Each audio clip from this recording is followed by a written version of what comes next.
What is exclusive jurisdiction?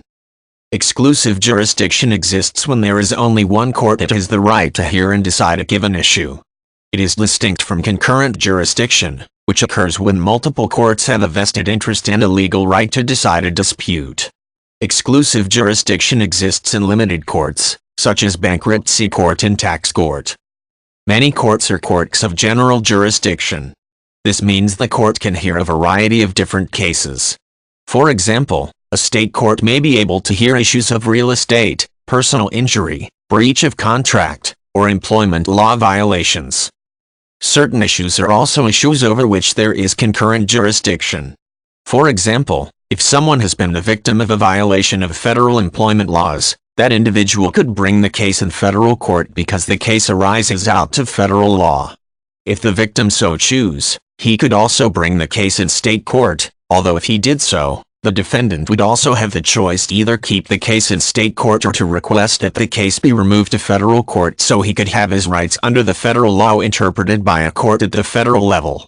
When concurrent jurisdiction exists, this choice of forum is often referred to as forum shopping because either party can opt to choose the court he believes will treat his situation most favorably.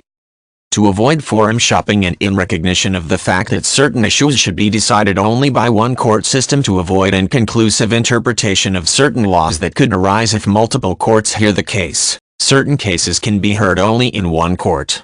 For example, only federal courts can hear cases arising out of the United States Constitution, as it would be problematic if two different states came to different conclusions about the meaning of constitutional rights. In these situations, the court with the authority to hear the case is said to have exclusive jurisdiction. Likewise, when the federal tax system was created and when federal bankruptcy law was created, the statutes created exclusive jurisdiction in the federal tax court and the federal bankruptcy court respectively. Bankruptcy law and tax law can be complex and are very specialized areas of law, so they should be handled by a judge that has extensive experience within that field. With exclusive jurisdiction, a plaintiff must file the case in the appropriate bankruptcy or tax court in his state if he wishes to file a case on taxes or bankruptcy.